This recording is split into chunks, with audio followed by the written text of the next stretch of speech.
estás cerca, me escuchas al orar.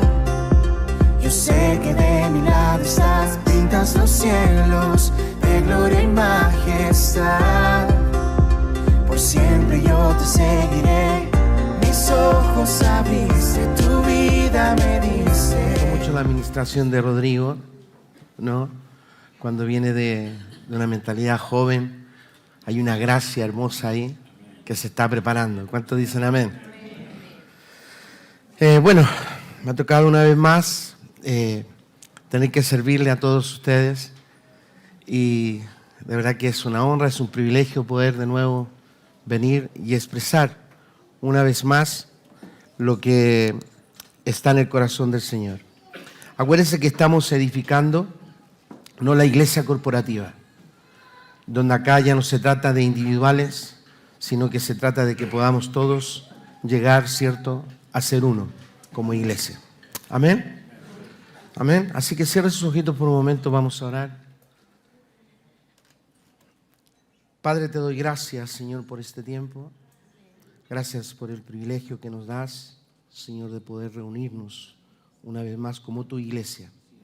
Esa iglesia corporativa, esa iglesia que tú, Señor, anhelas. Padre, en el nombre de Cristo Jesús, ayúdanos, Señor. Ayúdanos para que podamos rápidamente, entendiendo de que estamos en tiempos de aceleración, Señor, pueda establecer usted, Padre, sus anhelos para con esta su iglesia, Señor. En el nombre de Cristo Jesús, Padre, te damos gracias. Y la iglesia dice amén, amén. Démosle un fuerte aplauso al Señor. Y le voy a pedir que le dé un aplauso al que está al lado suyo. Dígale, qué bueno que estás acá. Es un privilegio estar en este lugar. Nosotros no podemos subestimar lo que el Señor está haciendo. No podemos minimizar lo que el Señor está haciendo con todos nosotros. Aquí en medio de nosotros hay muchos jóvenes también. Hay jóvenes que están creciendo, que están escuchando, que están siendo llevados, ¿cierto?, de acuerdo a todo lo que está en el corazón de Dios. Y el anhelo, ¿cierto?, nuestro es que ellos pronto también puedan estar de pie, glorificando al Señor en cualquier lugar. Así que esto es muy relevante, es muy relevante. Estamos trabajando como iglesia en la ciudad, como iglesia corporativa, pero sin embargo también ya el Señor viene levantando una generación. ¿Cuántos dicen amén? Y eso es lo extraordinario. Ellos vienen con una mentalidad fresca, ellos vienen de hecho con sus pasos bien acelerados, porque nos damos cuenta de hecho en la casa de fe en la que nosotros pastoreamos, cómo los jóvenes ya se pueden expresar y hablan de esta estación con tanto denuedo. Me está sorprendiendo y estoy muy contento por eso. Yo sé que en sus casas de fe también está pasando exactamente lo mismo. ¿Cuántos dicen amén? Amén. Ok, bueno, hoy quiero empezar con el tema que, cierto, el Señor ha puesto que podamos, para poder seguir edificando en este tiempo, es casas de fe. Es un tema muy interesante, muy importante, porque hay un diseño de cómo edificar. Y hacia eso el Señor nos está llevando, a que podamos, cierto, alinearnos de una manera precisa para poder edificar todo lo que está en el corazón de Dios. Amén. ¿Está conmigo? Entonces estamos en tiempos de cambio para la iglesia, tiempos de reforma, de redefinición de todas las cosas y tiempos de precisión y exactitud. Hay una escritura que se ha hablado mucho y se ha puesto como plataforma, que es Hechos capítulo 18, verso 24. Ya todos yo me imagino que la saben, es donde Aquilas y Priscila, ¿cierto?, llegan donde Apolos y le muestran a Apolos de que hay un camino mucho más preciso, hay una enseñanza más precisa para ese mismo tiempo. ¿Está conmigo? Entonces, diga conmigo, hay un tiempo más preciso. Amén.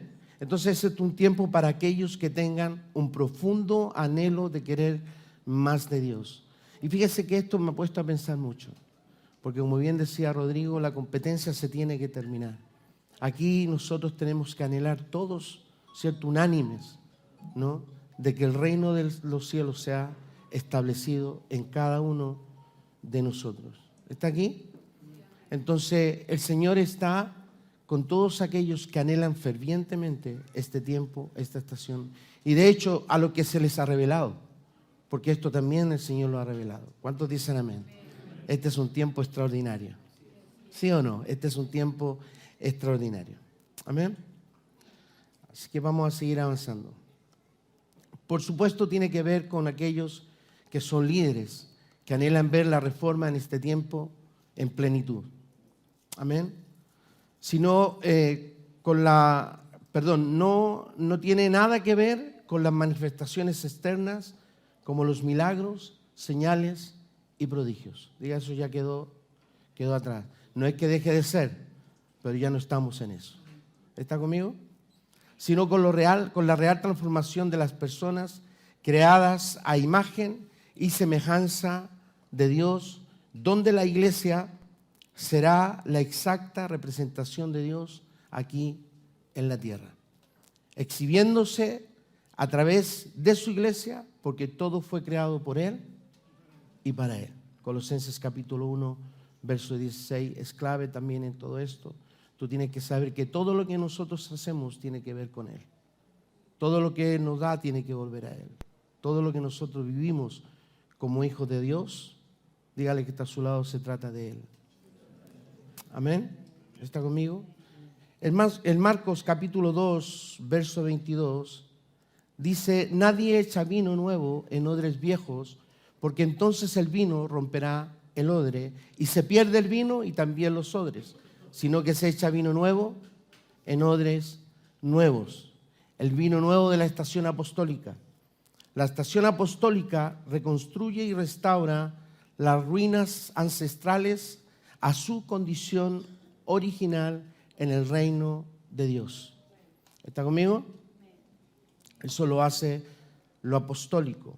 En Isaías capítulo 58, verso 12, dice la Escritura: los tuyos reedificarán las ruinas antiguas, tú levantarás los cimientos de generaciones pasadas y te llamarán reparador de brechas, restaurador de calles donde habitar. Mire qué gran responsabilidad tenemos. ¿Está conmigo? Por eso estamos acá. Isaías capítulo 58, ¿cierto? Es relevante para nosotros hoy en este tiempo también. Acuérdense que la palabra del Señor es la misma ayer, hoy y siempre. Así que estamos aquí con un gran propósito. Dígale que está a su lado: tú estás aquí con un gran propósito.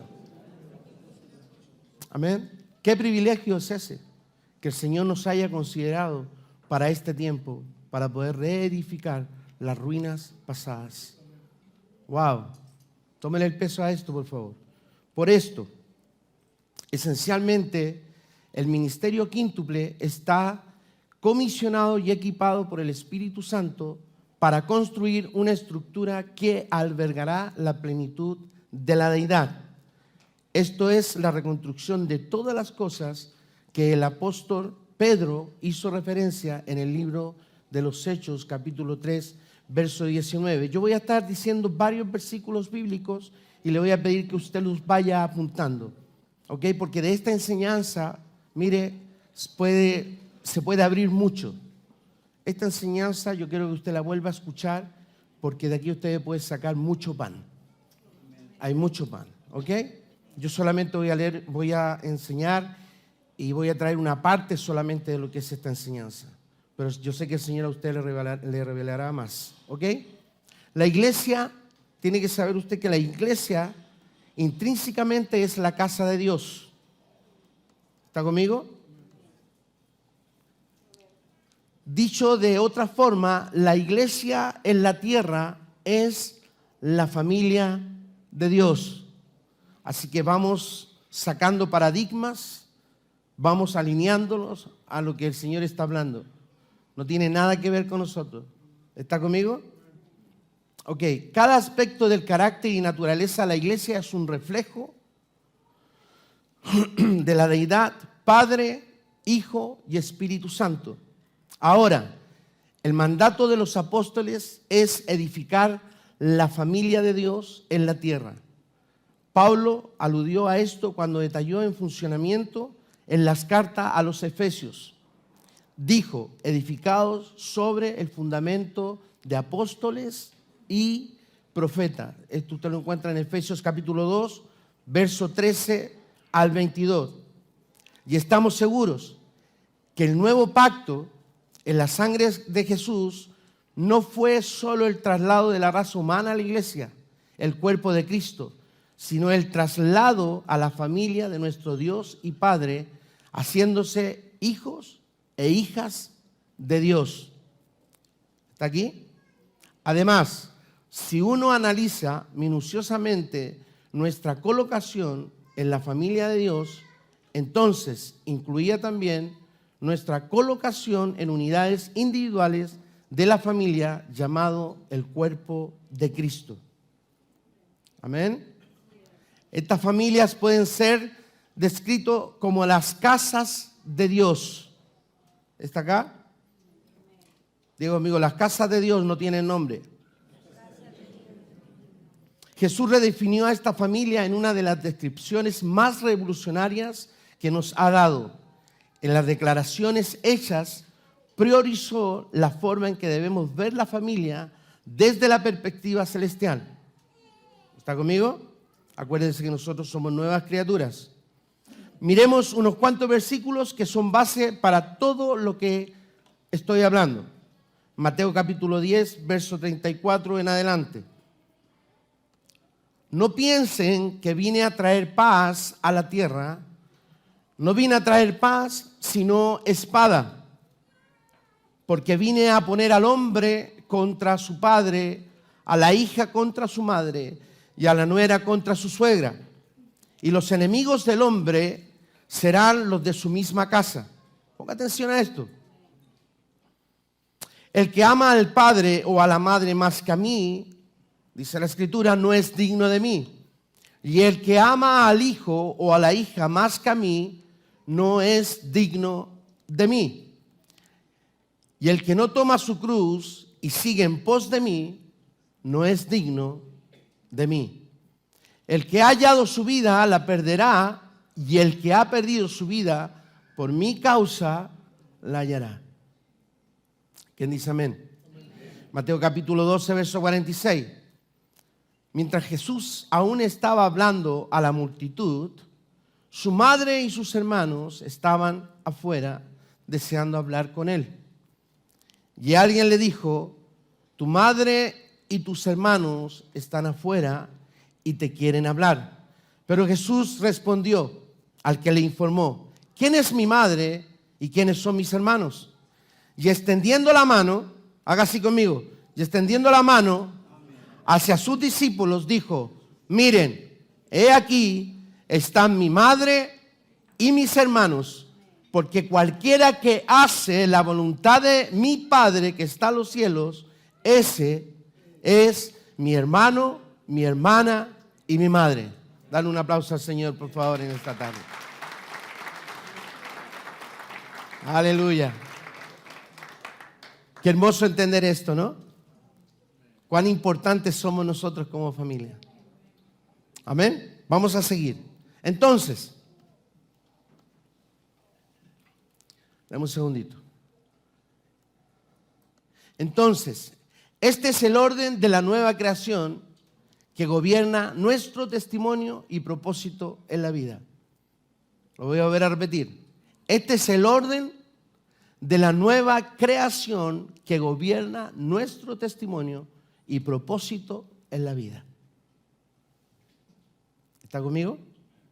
En 2 Corintios capítulo 17 dice, de modo que si alguno está en Cristo, nueva criatura es. Las cosas viejas pasaron, ahora han sido hechas nuevas. Dígale que está a su lado, todo es nuevo. Todas las cosas, dígaselo nuevo, todas las cosas han sido hechas nuevas. Y todo esto procede de Dios, quien nos reconcilió con Él mismo por medio de Cristo y nos dio el ministerio de la reconciliación. Es decir, que Dios estaba en Cristo reconciliando al mundo con Él mismo, no tomando en cuenta a los hombres sus transgresiones, y nos ha encomendado a nosotros la palabra de la reconciliación. Tómele el peso a esto. Por tanto, somos embajadores de Cristo, como si Dios rogara por medio de nosotros. En el nombre de Cristo les rogamos, reconcíliense con Dios. ¿Está conmigo? Al que no conoció pecado, lo hizo pecado por nosotros, para que fuéramos hechos justicia de Dios en él. Gracias, Señor. Debemos saber que somos embajadores, que buscamos reconciliar a la gente con Dios. Nosotros no causamos división. Nosotros traemos a la gente a que se reconcilie con el Señor. Qué maravilloso es esto, ¿no? Entonces, este es nuestro objetivo, es traer a toda la humanidad a la familia de Dios. ¿Está aquí? Si la iglesia no funciona como familia de Dios en la tierra, entonces existe el peligro de caer en una estructura errónea, ajena al patrón de los cielos, para el establecimiento de las iglesias en la tierra. El lenguaje utilizado en las Escrituras es explícitamente claro en la descripción de la cultura, función y relación de los que son miembros del cuerpo de Cristo. Hay repetidas referencias a tribus, familias, padres, hijos, listas genealógicas, herencia, las relaciones de pacto y así sucesivamente. Un ejemplo de cómo la iglesia está constituida como varios hogares pueda extrapolarse a partir de la historia de Noé. Génesis capítulo 7, verso 1. El arca que Noé construyó es una imagen de la iglesia del Nuevo Testamento que se está construyendo. Todos los que entraron en el arca, escuche bien esto, se agruparon en familias, incluyendo a la familia de Noé. Es evidente que las familias fueron alojadas en el arca de Noé. Esto, sin lugar a dudas, es la esencia de lo que la iglesia representa en la tierra hoy en día. Un caso de estudio cuidadoso de cómo Dios estableció la nación de Israel en el Antiguo Testamento fue tipo y sombra de lo que estaba destinado a la iglesia del Nuevo Testamento. ¿Está conmigo? Voy a repetir esa parte de nuevo. ¿Ok? Un caso de estudio cuidadoso de cómo Dios estableció la nación de Israel en el Antiguo Testamento fue tipo y sombra de lo que estaba destinado a la iglesia del Nuevo Testamento. ¿Está acá? La nación de Israel estaba constituida en 12 tribus y cada tribu tenía un patriarca o representante que las dirigía. Esta se componía de varios clanes. Cada cabeza era un padre cuyo único propósito, escuche bien, era producir hijos que perpetuaran la herencia familiar o el propósito profético sobre su tribu o sobre su hogar.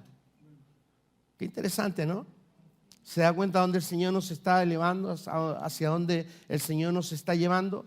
Esta es sin duda la razón por la cual las Escrituras del Antiguo Testamento están repletas de ejemplos a través de listas genealógicas. Estas listas se utilizan a menudo para legitimizar la pureza de los ancestros y la aceptación dentro de las familias de Israel. Las estructuras patriarcales estaban tan arraigadas en la cultura de Israel que toda la organización alrededor del tabernáculo de Moisés se estructuró en torno a asignaciones por tribus y familias. Digo, amigo, en este lugar el que reinaba era el Señor.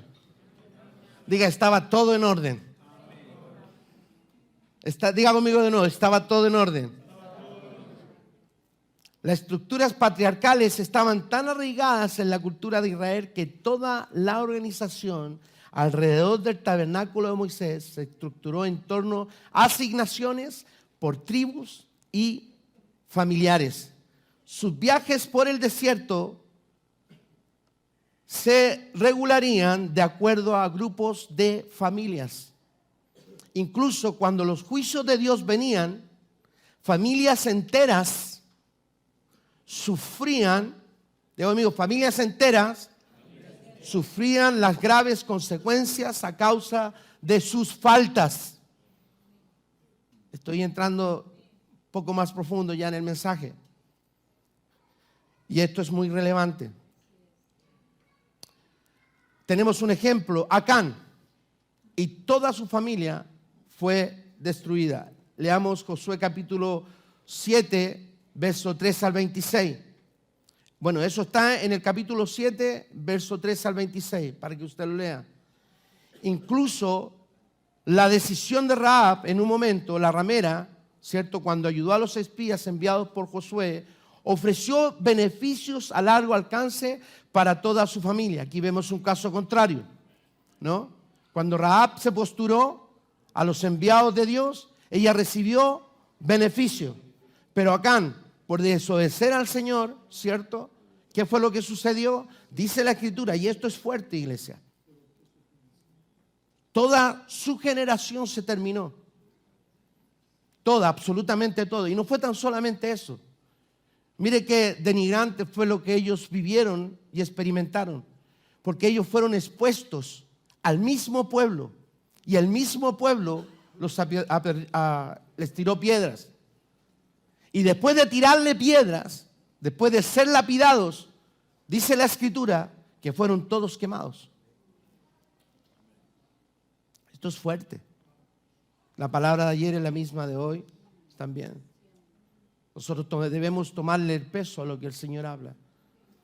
¿Está aquí? Ok. La iglesia es en primer lugar un hogar antes de ser descrito como una institución de la religión. Hay muchas referencias que se dan en los evangelios sinópticos que aluden a la construcción de una casa. En Mateo capítulo 7, verso 29, Jesús hace una analogía de lo que es una casa, que esta en el griego se dice oikia, que significa él aconsejar, cuando él aconseja a sus discípulos sobre cómo y qué deben construir sobre sus vidas. Aquí se usa la palabra griega oikia, que no solo se refiere a una vivienda física, sino el lugar donde una familia vive. ¿Está conmigo? En Juan capítulo 14, verso 1, Jesús se refiere a la casa de su Padre. Está aquí. Y dice, en esta casa hay muchas moradas. Y la palabra en el griego ahí es moné, que significa donde hay unidades familiares o individuales o lugares de residencia. Y esta también se traduce a menudo como mansión. Pablo capta la esencia de la iglesia y la describe en su epístola en Timoteo, 1 Timoteo capítulo 3, verso 15. Cuando él le habla a Timoteo, le dice, pero si tardo, escribo para que sepas cómo debes conducirte en la casa de Dios, que es la iglesia, diga amigo, del Dios viviente, columna y baluarte de la verdad. Ahora, Jesús advierte contra las formas de la religión dirigidos por los fariseos, saduceos y escribas. La emplean un lenguaje metafórico para describir su influencia en las casas de las viudas. Ponga atención a esto, por favor.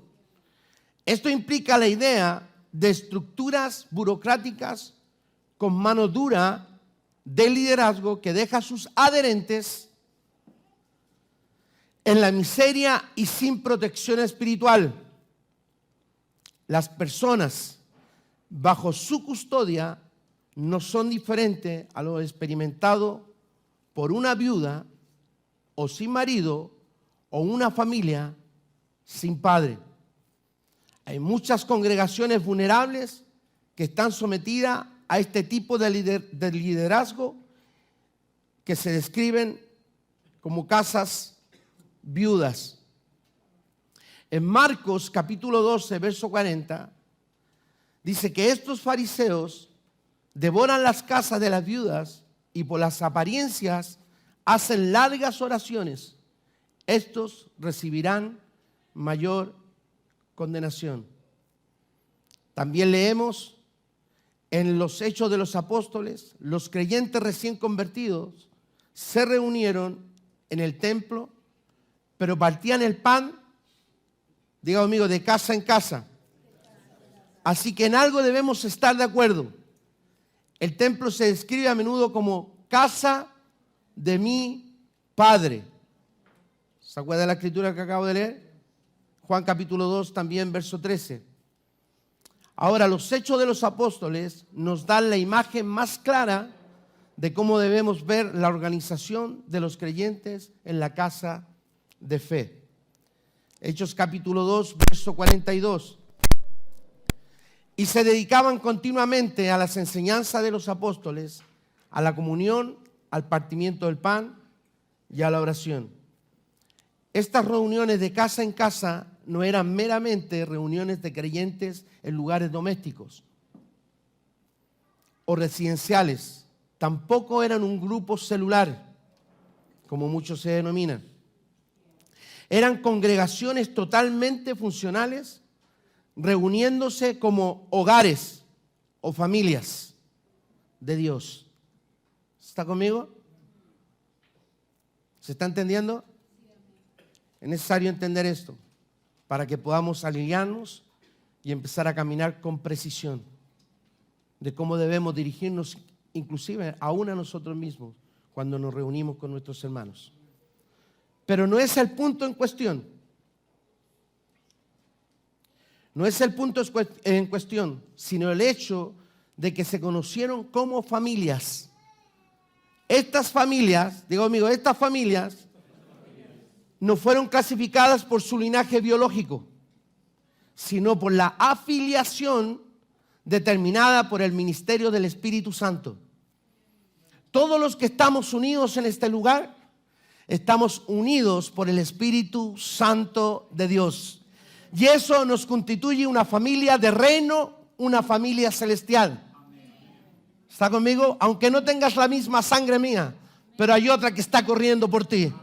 Y se llama Cristo. Amén. Dale un fuerte aplauso al Señor. Por eso, somos la familia de Dios. El partimiento del pan era más que sentarse a comer juntos. Ellos partían la gracia de Cristo, el pan de vida. Anote estas escrituras, Juan capítulo 6, del 1 al 58 y 1 Corintios capítulo 10, del 16 al 17. Sus reuniones en el templo era para recibir la doctrina de los apóstoles. Escucha esto. Pero cuando se reunían en las casas de fe, ellos compartían la gracia de Cristo. Aleluya. ¿Está aquí? El enfoque primario de una comunidad apostólica es edificar, construir una casa de fe en la tierra. ¿Está acá? El enfoque primario de una comunidad apostólica es edificar una casa de fe en la tierra. Digo, amigo, una casa. ¿Está acá? El ministerio quíntuple no es jerárquico. El obrero no puede ser el odre nuevo, sino que son constructores y los constructores no pueden ser la casa. El odre del vino es el recipiente que contiene lo nuevo que Dios quiere hacer. Con esto estamos quitando la cultura que hasta ahora nos ha guiado. Cuando lo perfecto llega, diga amigo, lo imperfecto se va. Diga amigo, lo imperfecto debe salir. ¿Cuántos dicen amén? La iglesia es la familia de Dios. ¿Cómo se define la verdadera religión? Santiago capítulo 1, verso 27. La religión pura y sin mácula delante de nuestro Dios y Padre es esta: visitar a los huérfanos y a las viudas en sus aflicciones y guardarse sin mancha del mundo. Cuando se habla de huérfanos, estamos hablando que son hijos sin padre. Cuando hablamos de viuda, estamos hablando de mujeres sin marido, sin esposo. ¿Está conmigo? Por lo tanto, debemos restaurar el espíritu de padre en la casa para no tener una cultura de huérfanos y viudas y sin cobertura ni protección. Digo, amigo, un padre trae protección. Donde no hay padre, hay pobreza. Dígalo, amigo, donde no hay padre, hay pobreza. Diga, estamos expuestos. Somos vulnerables a que nos pase cualquier cosa. ¿Está conmigo? Esto es muy irrelevante. También hay que destacar la reiterada referencia a la genealogía a través de las Escrituras. Esto es muy relevante. Hay un estudio registrado de Nehemías y Esdras, y esto es extraordinario.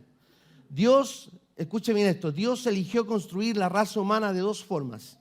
En el Antiguo Testamento, en unidades familiares, y en el Nuevo Testamento por casas de fe. La gente del Antiguo Testamento, siempre se refirió a las personas como el hijo de alguien. Hello. Los hijos del pastor Osvaldo son conocidos por todas partes. ¿Están conmigo? Los hijos del pastor James son conocidos en todas partes. No dicen, no, ellos se congregan en tal lugar, sino que son hijos, ¿no? Son reconocidos los hijos por los padres. ¿Amén? ¿Está conmigo? Ok. Entonces ahora, Pablo le dijo a los corintios que ellos tenían muchos instructores, pero un solo padre. Sin embargo, entendemos que los instructores conducen a las personas que tienen, ¿cierto?, la condición de ser un niño. Un instructor te llevará solamente hasta cierto lugar. Pero un padre te establece los propósitos divinos de Dios. Dale un aplauso al Señor por eso. ¿Cuántos lo están viendo? Diga, amigo, esta casa tiene padre. ¿No? Bendito el Señor. Estamos completamente resguardados, protegidos por el Señor. Amén. La mayoría de las iglesias hoy en día son casas viudas devoradas por un espíritu religioso. La gracia de la paternidad es necesaria. Digo, amigo, la gracia de la paternidad es necesaria. Esta gracia puede ser cualquier expresión del ministerio quíntuple. Ahora, este énfasis, pongan atención, es secundario, comparado con la dimensión de la paternidad. Mire cómo el Señor nos está elevando. Lo voy a volver a repetir. Esta gracia puede ser cualquier expresión del ministerio quíntuple. Ahora, este énfasis es secundario comparado con la dimensión de la paternidad. Debemos construir casas en el espíritu de Elías. Si no puedes honestamente llamar a tu líder espiritual padre, entonces usted está en la casa de una viuda. Usted está expuesto para ser atacado, está vulnerable a todo. ¿Está conmigo? El mayor problema en la iglesia es una cultura migrante que manifiesta hoy un grito desesperado por paternidad. ¿Cuántos dicen amén? Hay muchos que están atrapados en la cultura contemporánea con instructores que no tienen un padre, solo son instructores. ¿Está conmigo? Vamos a leer como base bíblica para todo esto que estoy hablando, Malaquías capítulo 4, verso 1 al 6.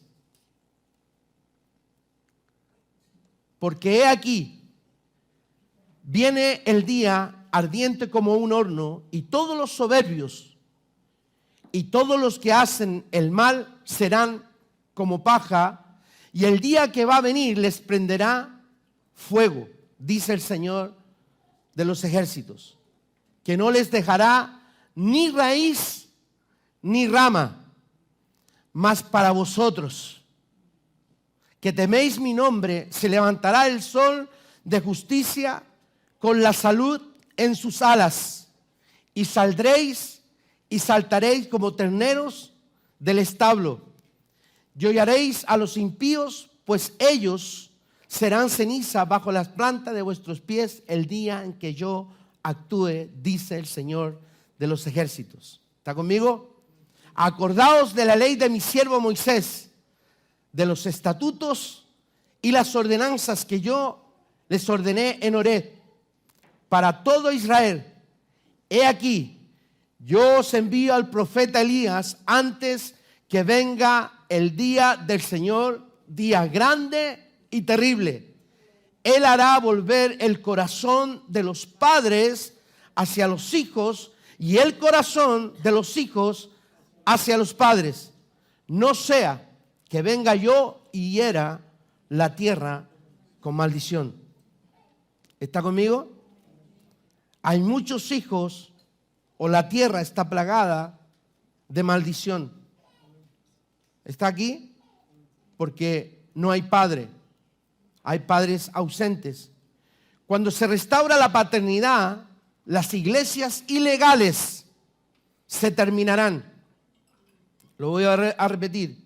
Cuando se restaura la paternidad, las iglesias ilegales se terminarán. Elías es más que un profeta. Digo, amigo, Elías es más que un profeta.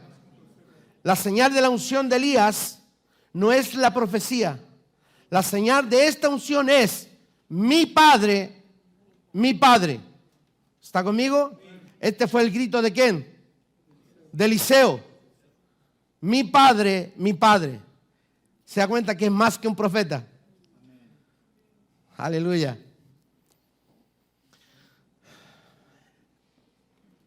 Necesitamos un retorno de la paternidad. ¿Cuántos dicen amén? Este es el énfasis que hacemos para construir transgeneracionalmente. ¿Está aquí? La construcción de la casa es la iglesia.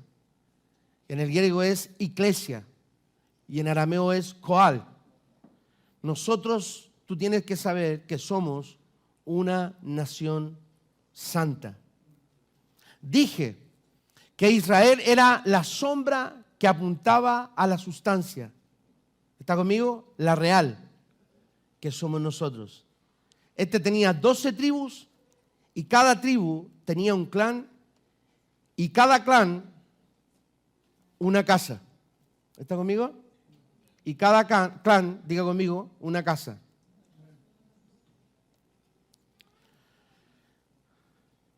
Clan es un término que procede del gaélico, que significa clan, ¿no? Descendencia, que a su vez tiene su origen en el latín planta o brote, que es el significado.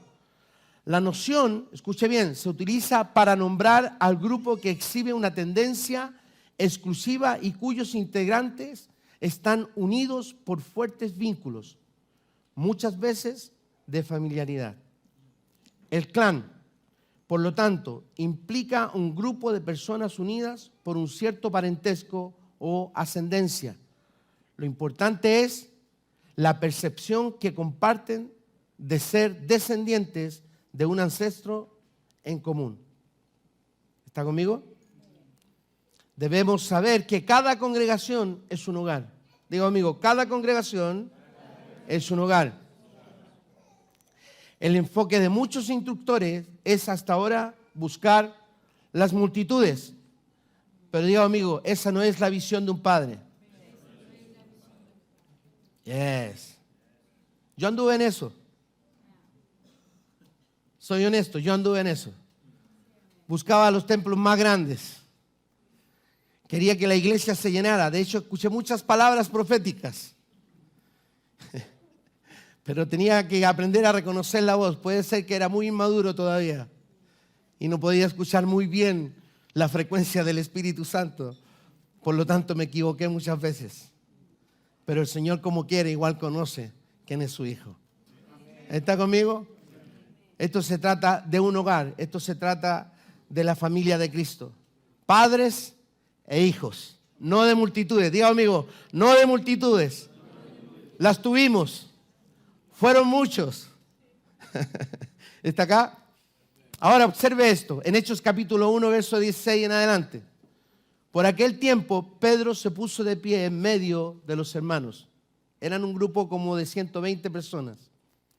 Y dijo, hermanos, tenía que cumplirse la escritura que por la boca de David el Espíritu Santo predijo acerca de Judas, el que se hizo guía de los que prendieron a Jesús, porque era contado entre nosotros y recibió parte en este ministerio. Este, pues, con el precio de su infamia, adquirió un terreno y cayendo de cabeza se reventó por el medio y todas sus entrañas se derramaron. Esto llegó al conocimiento de todos los que habitaban en Jerusalén, versículo 19, de manera que aquel terreno se llamó en su propia lengua Aceldama, es decir, campo de sangre. Pues en el libro de los Salmos está escrito que sea hecha desierta su morada y no haya quien habite en ella. ¿Se está dando cuenta? Y que otro tome su cargo. Versículo 21. Por tanto, es necesario que de los hombres que nos han acompañado todo el tiempo que el Señor Jesús vivió entre nosotros, comenzando desde el bautismo de Juan hasta el día en que de entre nosotros fue recibido arriba, uno sea constituido testigo con nosotros de su resurrección. Presentaron a dos, a José, llamado Barsabás, al que también llamaban Justo, y a Matías. Y habiendo orado, dijeron, tú, Señor, que conoces el corazón de todos, muéstranos a cuál de estos dos has escogido para ocupar este ministerio y apostolado del cual Judas se desvió para irse al lugar que le correspondía. ¿Está conmigo? Digo, amigo, hay un lugar para los desobedientes. ¿Está conmigo? Tenga en cuenta tres cosas acerca de Judas. Una, en el versículo 20, el primer aspecto de la herencia de Judas era su morada. ¿Está conmigo? Que dijo el Señor, que su morada fuese desolada. Judas tiene una casa sobre la que él era la cabeza. Jacob profetizó sobre sus 12 hijos. Estas profecías son una sombra de lo que vendría. Número 2. La casa de Judas era llevar los tesoros de los propósitos de Dios. Sin embargo, su casa quedó sin objetivo, desolada y estéril de las tareas divinas. 3, que no haya hombre que more en ella, que otro hombre ocupe su cargo. ¿Está conmigo? Que otro hombre ocupe su cargo. Cuando hablamos de cargo, estamos hablando de oficina y buscándola en el diccionario, ¿cierto? Esto significa episcopal. Alguien que funciona como superintendente, como un inspector para llevar socorro o ayuda. Una persona que visita e inspecciona y proporciona una cobertura. Él es un capataz, un anciano que proporciona recubrimiento. Los ancianos eran conocidos por la dignidad y la capacidad de proporcionar cobertura. Judas se ahorcó. Digo, amigo, Judas se ahorcó. ¿Está aquí? perdió su jefatura y liderazgo en su casa. La cobertura espiritual es importante. La cobertura espiritual funciona en virtud de la evaluación de cuáles son las necesidades de la casa. ¿Está conmigo? No porque alguien se llame padre, quiere decir que entiende el término casas de fe. Cada hogar es encabezado por un padre. Judas era el padre o era el jefe de una casa. Su ministerio fue el de un diácono en carácter, trabajando para el beneficio de los demás y no para beneficio personal. Pero ¿qué fue lo que sucedió? Trató de abusar de su función para beneficio personal. ¿Está conmigo? Dígale que está a su lado, ten cuidado. Que todo lo que tú hagas no sea para beneficio personal. Nosotros como padres tenemos que buscar el beneficio. ¿Para quién? De otros, de los hijos. ¿Está aquí? Qué interesante es esto, ¿no? Bendito el Señor por su palabra. Dígale al que está a su lado, cuanto más nos convirtamos en sirvientes, más nos convertimos en reyes. Dice la Escritura que somos reyes y sacerdotes. Las entrañas de Judá se derramaron. De Judas. Simbolismo de perder toda su gracia, cayendo hasta el suelo. Otro objetivo de las casas de fe es aprender a compartir en la mesa del Señor, construir alianzas, relaciones. Hebrón, tenemos un ejemplo. Hebrón es el lugar donde se construyen las relaciones de pacto. ¿Se acuerda usted? Cuando hablamos de pacto estamos hablando de una relación conyugal. En ese lugar es donde se lleva a cabo. Diga, necesitamos hacer pacto. Hebrón nos presenta un modelo de alianza, nos presenta la idea de la alianza, que es que creamos, que formemos relaciones para beneficio mutuo, no solo para ganar algo. ¿Está aquí? No solo asociarse para hacer avanzar una causa en común. El beneficio mutuo es que cada parte necesita la gracia del otro. ¿Está conmigo? Dígale que está a su lado, yo necesito tu gracia. Vamos, iglesia, yo necesito tu gracia. Yo necesito esa parte de Dios que está en ti. ¿Está conmigo? Usted se relaciona con otra persona no por lo que son, ni por lo que pueden obtener. La unión se obtiene cuando las cabezas de cada casa están entrelazados. Y cuando estas cabezas están entrelazadas, diga conmigo, hay bendición. Amén. Hasta que sobreabunde. Amén. El resultado será que las personas que estén bajo de cada cabeza tendrán la misma mente. Yes, diga conmigo, yes. Acordémonos de nuestro Padre. Traer la unidad primero a las cabezas de cada casa tendrá como resultado la unidad del cuerpo. El término alianza implica una unión de relaciones que asume conexiones patriarcales. Los jefes de familias vinieron a David en Hebrón y luego todo Israel se unió. ¿Está conmigo? Y luego, a continuación, tribus enteras se unieron a David. ¿Está conmigo? Si leemos en Ezequiel capítulo 37, dice que Efraín y Judá se unieron. Entonces dije que unión implica intimidad. Digo, amigo, unión implica intimidad. Dice así en Ezequiel capítulo 37, verso 15.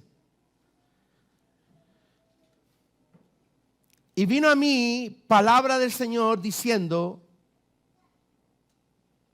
y tú, hijo de hombre, le dice, toma una vara y escribe en ella para Judá y para los hijos de Israel, sus compañeros.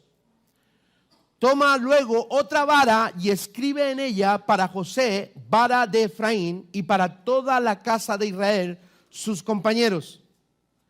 Verso 17, júntalas la una con la otra en una sola vara para que sean una sola en tu mano. Diga conmigo, una sola en tu mano. Y cuando los hijos de tu pueblo te hablen diciendo, no nos explicarás qué quiere decir. Dame un segundito. No nos explicarás lo que quiere decir con esto. El versículo 19 dice, diles, así dice el Señor Dios, he aquí, tomaré la vara de José que está en la mano de Efraín y la tribu de Israel, sus compañeros, y las pondré con aquella, con la vara de Judá, y las haré una sola vara y serán uno en mi mano. ¿Está conmigo, iglesia? Esto es extraordinario. Una sola vara, un solo cuerpo, una sola iglesia. El cuerpo corporativo aquí en la tierra. Una iglesia, una sola iglesia. Vamos, dejemos los prejuicios, derribemos paradigmas y establezcámonos, posturémonos, seamos humildes para recibir todo lo que el Señor está haciendo en este tiempo. Diga amigo, una sola vara en su mano. Yes. Cuando los jefes se unieron,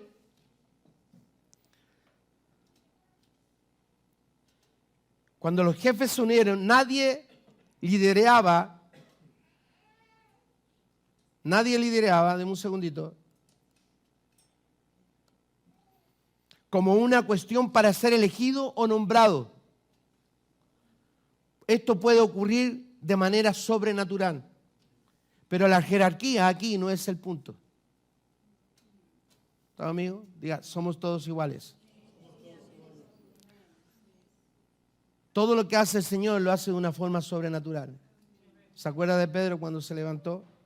Él se levantó, pero cuando él se levantó con 120 más. ¿Está aquí? Un solo cuerpo, una sola iglesia. ¿Está aquí? ¿Está conmigo o no? Ok. Ayúdeme. Bendito el Señor. Unión, en el diccionario es quarab. Dice unirse para llegar lo suficientemente cerca como para tocar o hablar, destacando la proximidad y la intimidad. Usted no puede ser engendrado por correo electrónico.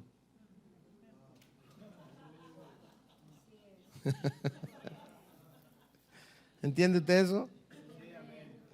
No.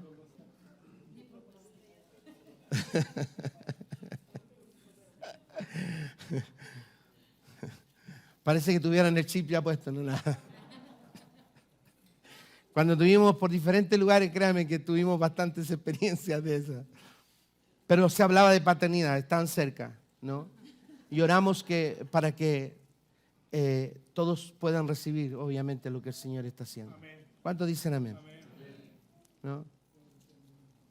Hay algunos que tienen hijos y no saben que tienen hijos. Tenemos que definir el concepto familia.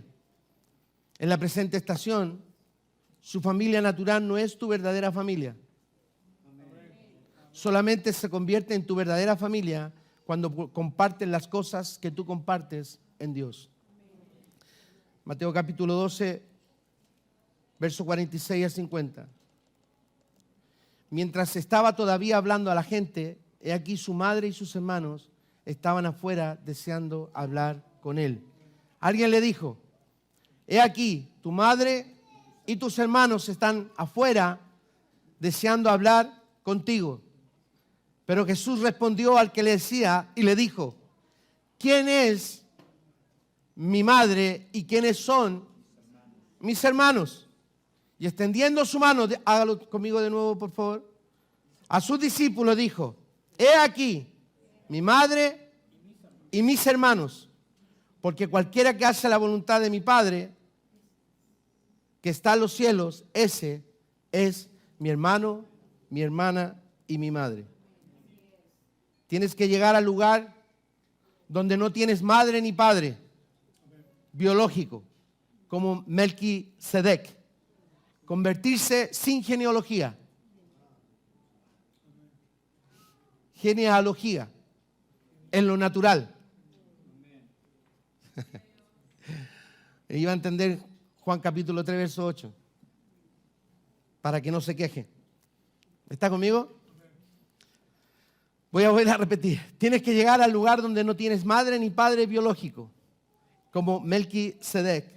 Convertirse sin genealogía en lo natural, ya que has nacido de arriba. Dígale que está a su lado. Naciste de arriba. Dígaselo de nuevo, por favor. Naciste de arriba. Al igual que Elí, si deja que sus hijos naturales le cieguen de los propósitos de Dios, su casa sufrirá la quiebra. Cuando hablamos de quiebra, entre paréntesis, bancarrota. ¿Está conmigo? De los propósitos de Dios. Lot no supo cómo producir hijos. Sus 3 hijas tuvieron una relación incestuosa con él y esto produjo a Moab, que significa ¿qué padre? Si alguien en tu casa de fe, entre paréntesis, que no es un hijo y está cumpliendo funciones dentro de la casa, debes sacarlo de la función que está realizando. Porque solo un hijo se convierte en un pilar de la casa. ¿Está conmigo? ¿Puede entender eso? Si alguien en tu casa de fe, que no es un hijo, y está cumpliendo funciones dentro de la casa, debes sacarlo de la función, no de la casa, de la función que está realizando, porque solo un hijo es un pilar en la casa. ¿Se acuerda cuando estuvimos en Buenos Aires? Cuando escuchamos tremenda palabra de Dios y se habló de Lot, ¿no? Lot, obviamente, específicamente habla de que él tenía un velo. Él tuvo a su padre a su lado, pero nunca lo reconoció. ¿Está aquí? Diga conmigo, yo debo reconocer quién es mi padre. Amén.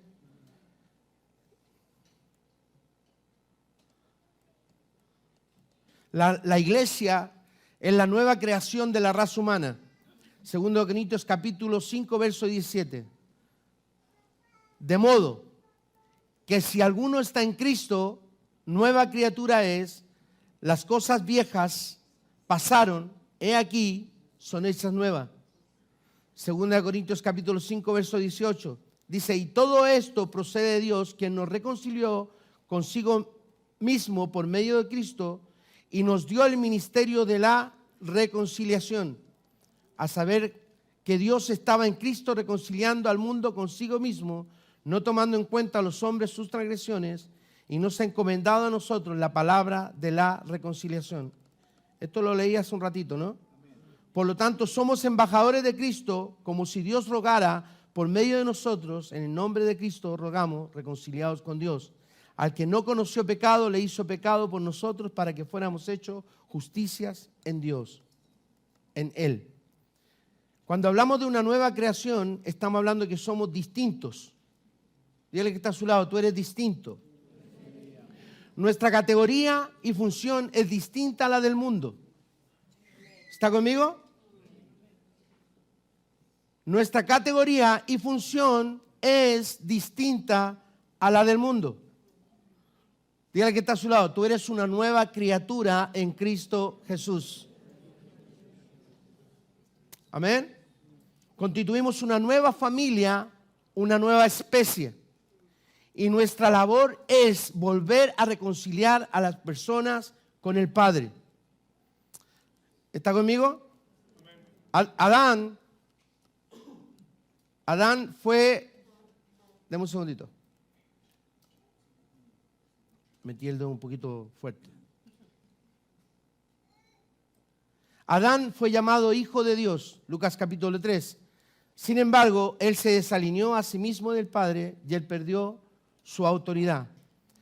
Digo, amigo, Jesús nos volvió a conectar con nuestro Padre. Ahora nosotros también debemos reconectar a los hijos al Padre. Usted se conecta reconociendo la gracia en una persona.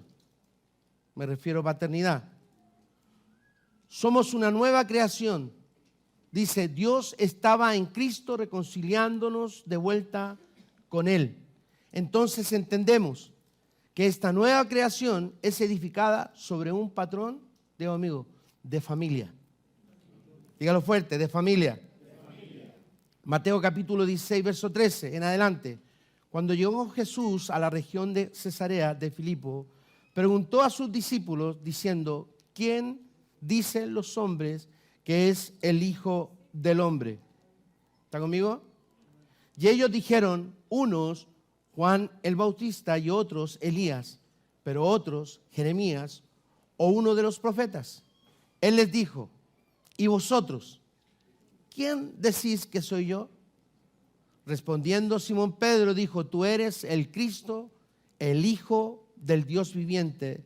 Y Jesús respondió, le dijo, bienaventurado eres Simón, hijo de Jonás, porque esto no te lo reveló carne ni sangre, sino mi Padre que está en los cielos. ¿Está conmigo?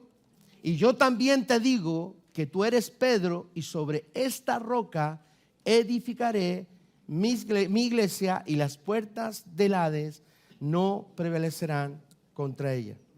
¿Está aquí? Interesante, ¿no? Edificaré mi iglesia. Edificar es la palabra en el griego oikoidomeo, establecer un edificio que será llamada casa. Edificar también, esta palabra es para edificar también una casa o una ciudad. La casa del Señor es como una ciudad o una torre. Edificaré, algo que tenga la imagen del Padre, ¿no? Hijo y Espíritu Santo. Eso es lo que le estaba diciendo a Pedro. Esta casa tendrá la naturaleza y el poder de la deidad en ella. Cristo no será visto en plenitud a menos que nosotros lo manifestemos a Él como hijos de Dios. ¿Está conmigo? Diga, yo tengo que manifestar al Señor en plenitud. Efesios capítulo 2, del verso 3 al 21. Pero ahora en Cristo Jesús, vosotros que en otro tiempo estabais lejos, habéis sido acercados por la sangre de Cristo, porque Él mismo es nuestra paz, que de ambos pueblos hizo uno, derribando la pared intermedia de separación, aboliendo en su carne la enemistad, la ley de los mandamientos expresados en ordenanzas, para crear en sí mismo de los dos un nuevo hombre, estableciendo así la paz y para reconciliar con Dios a los dos en un cuerpo por medio de la cruz, habiendo dado muerte en ella a la enemistad, ¿cierto? Y vino y anunció paz a vosotros que estabais lejos y paz a los que estaban cerca, porque por medio de él los unos, ponga atención, los unos y los otros tenemos nuestra entrada al Padre en un mismo espíritu.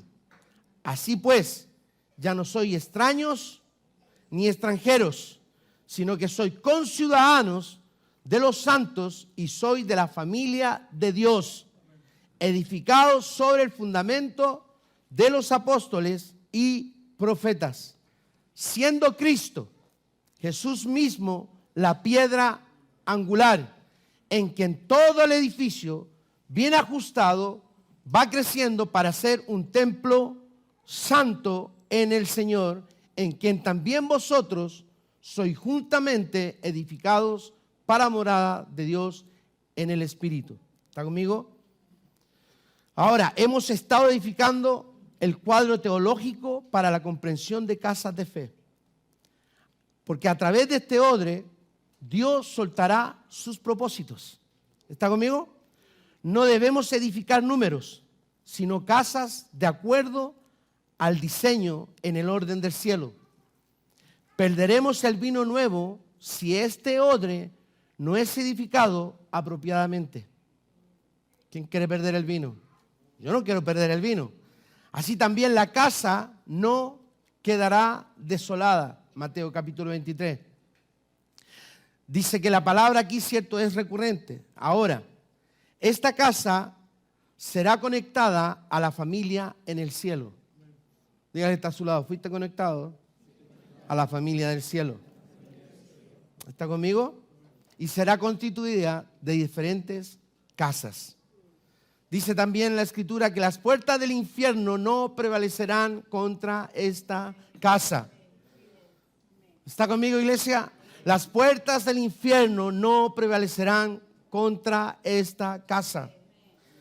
Puertas del infierno son consejeros que con autoridad traman en contra de la comunidad de los creyentes. Ahora, lo que Dios en unidad edifica entre las casas de fe hará frente a todo vicio del enemigo. El enemigo no aguantará el avanzar de los propósitos de Dios. ¿Está conmigo? Le estoy hablando también, no tan solamente en lo que es la edificación de las casas de fe, sino que también como individual. Déjenme decirle que el Señor vela para que su palabra se cumpla. Digo, amigo, el Señor vela por su palabra para que sea cumplida. Cualquiera que no es hijo producirá una mezcla. ¿Está conmigo? Cualquiera que no es hijo producirá una mezcla. Dios quiere purgar la semilla para producir una iglesia perfecta. ¿Cuántos dicen amén? La jerarquía de la iglesia del Nuevo Testamento no es de 5 ministerios. Póngame atención en esto, por favor, también. Judas tenía una casa de la cual él era cabeza.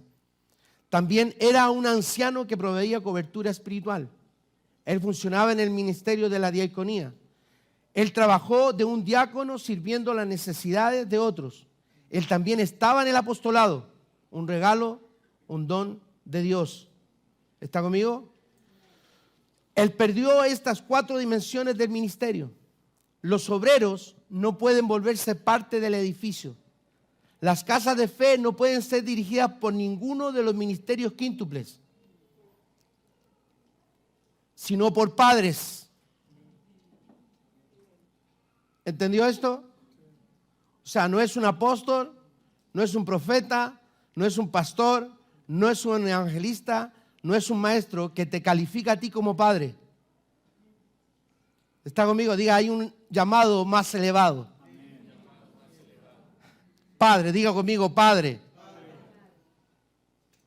Según la Escritura, leída anteriormente en Efesios capítulo 2, verso 18, se hace énfasis en el gran atributo de Dios que es Padre. Verso 20 dice, edificados sobre el fundamento de apóstoles y profetas. Estos no son la estructura, sino que proveen la gracia para la infraestructura o edificación. Los nombres en las iglesias no son bíblicos. La identificación de las iglesias debiera ser por el Padre sobre esa casa. ¿Está acá? Lo dije delante. Padre en el griego es pater. Esta palabra está intrínsecamente relacionada con la palabra familia. La semilla del Padre debe ser vista en el Hijo. ¿Cuántos dicen amén? Digo, amigo, la semilla del Padre debe ser vista en el Hijo. Entonces debemos saber que toda la imprecisión de algunos padres en la iglesia serán removidas. Tienes que aprender a reconocer por el Espíritu cuando hay un hombre que carga con la gracia de un padre, o estarás expuesto a ser huérfano o una viuda. Debes saber que hay muchos que no cargan con esta gracia. Dígale al que está a su lado, ten cuidado. Hago énfasis en esto porque hay muchos mercenarios que serán removidos. ¿Está conmigo? Estoy haciendo énfasis en esto porque hay muchos mercenarios que serán removidos. La gracia predominante en un padre debe ser vista en sus hijos. Lo podemos ver en la gracia patriarcal del Antiguo Testamento. Salmos capítulo 127, ya estoy terminando. Verso 1.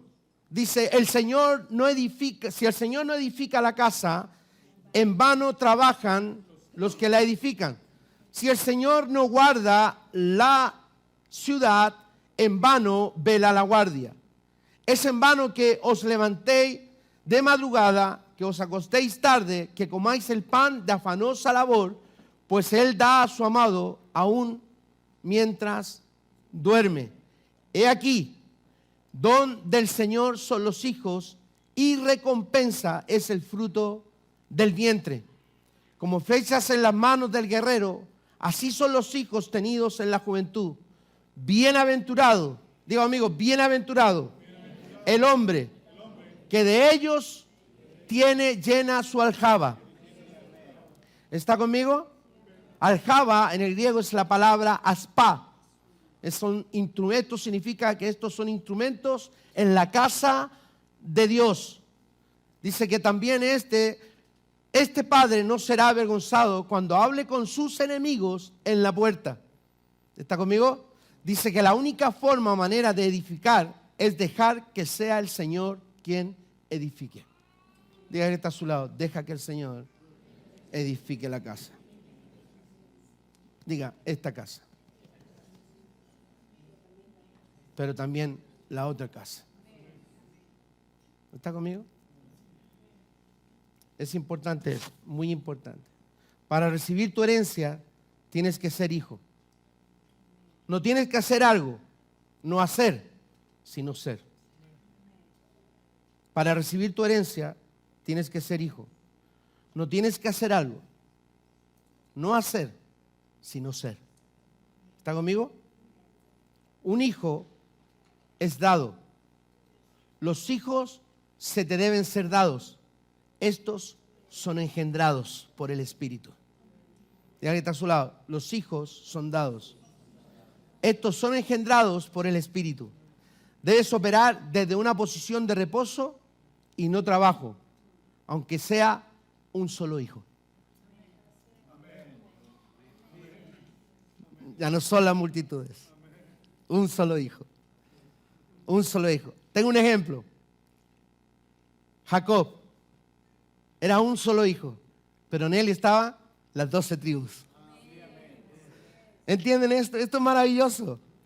Que esto no se trata de multitudes, esto se trata de quién tú eres en el Señor. Amén. En Jacob estaban las 12 tribus.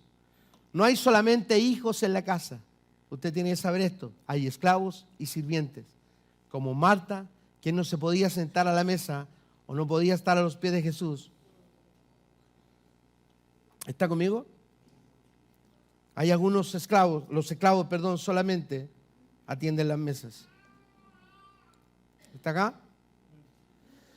Casa en hebreo es la palabra bayit, que quiere decir una casa compuesta de unidades familiares.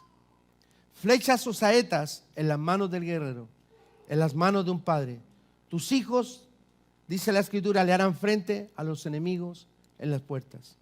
Puertas, asientos gubernamentales de influencia, la forma más alta de los consejos que determinan el movimiento humano en la tierra. Aljaba llena de ellos. Estos deben ser posicionados en lugares estratégicos. Digo, amigos, nosotros como padres tenemos que establecer a nuestros hijos en lugares estratégicos. Los padres deben entrenar a sus hijos para gobernar la tierra. ¿Está conmigo? Los padres deben entrenar a sus hijos para que ellos gobiernen la tierra. Amén. Casa también hace referencia a descendencia.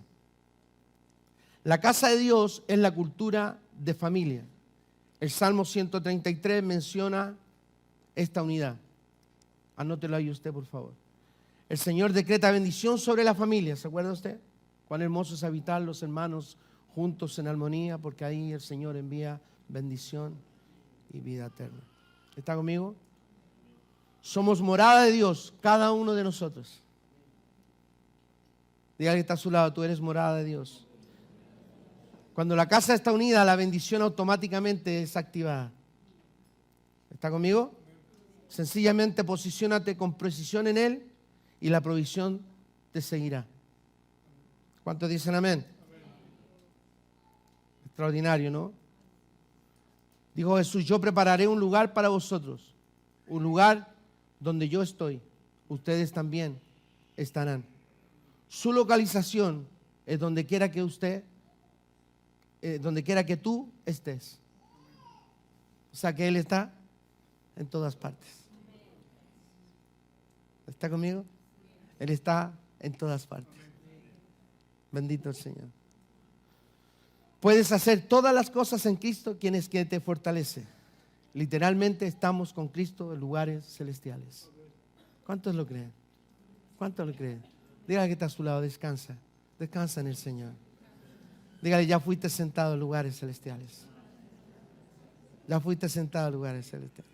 Dígale, los propósitos de Dios se cumplirán todos en tu vida. Dale un aplauso al Señor, vamos. Los propósitos de Dios se cumplirán todos en tu vida. Dígale, ten paz. Dígaselo de nuevo, ten paz. La única cosa que prohíbe este flujo de recursos y el acceso a la herencia es la inmadurez en el hijo. Por lo tanto, si el heredero es niño, la herencia no será revelada. Simple. Ningún demonio puede resistirte en este nivel. Las casas no son un grupo formado en células. Las casas se reúnen bajo la gracia de un hombre, la cabeza de la casa. Estas se reúnen en el templo y de casa en casa. Y esas casas son diferentes tamaños. La primera referencia hecha a una familia la podemos ver en Génesis, se lo acabo de leer también delante, Génesis capítulo 7, verso 1, donde el Señor le dijo a Noé, entra al arca tú y toda tu casa, porque te he visto a ti ser justo. Digo, amigo, justo, delante de mí en este tiempo. Entonces el Señor dijo a Noé, entra en el arca tú y todos los de tu casa, porque he visto que solo tú eres justo delante de mí en esta generación. ¿Cuántos justos hay aquí? Digo, amigo, el Señor nos hizo justos. Cuando un líder comete un error, su gente es afectada negativamente y lo contrario también sucede. Ejemplo, cuando Dios castigó a Acán, lo hizo también con toda su casa. Y hay un montón más de ejemplos. Pero leamos este que está en Josué capítulo 7, verso 13. Levántate, consagra al pueblo y di, consagraos para mañana, porque así ha dicho el Señor, Dios de Israel. Hay anatema en medio de ti, oh Israel.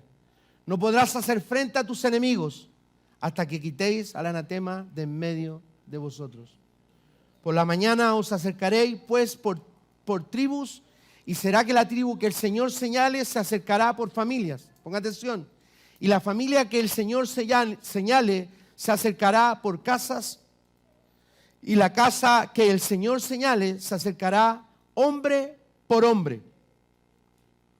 Y será que el hombre que sea sorprendido con las cosas dedicadas al anatema será quemado, él y todo lo que le pertenece, porque ha quebrantado el pacto del Señor y ha cometido infamia en Israel.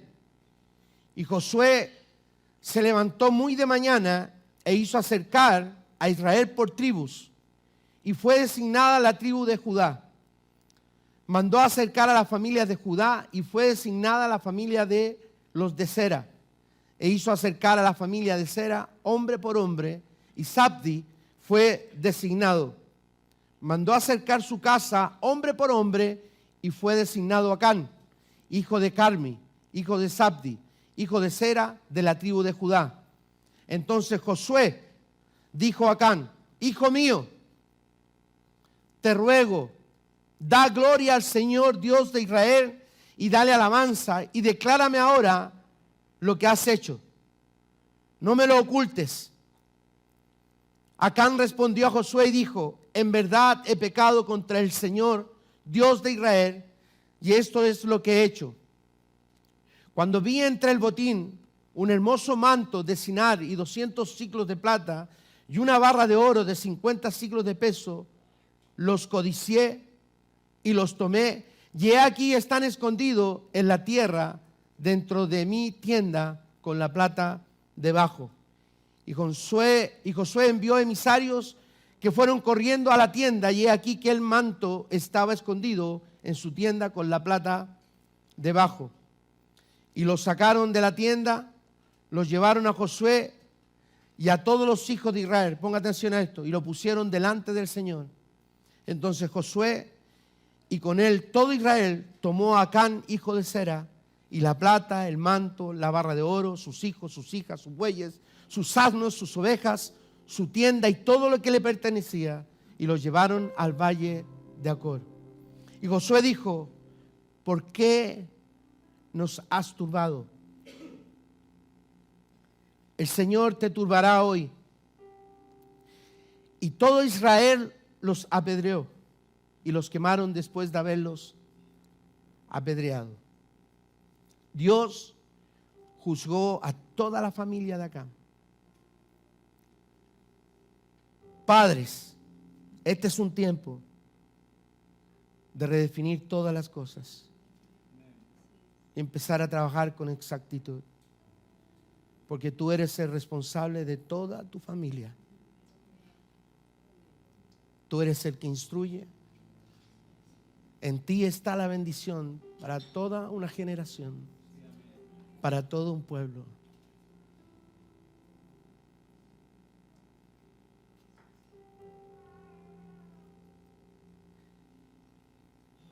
Cuando la cabeza hace lo incorrecto, todo el cuerpo sufre.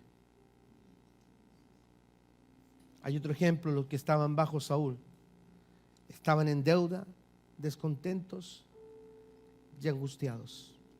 Yo te invito a que te pongas de pie, por favor.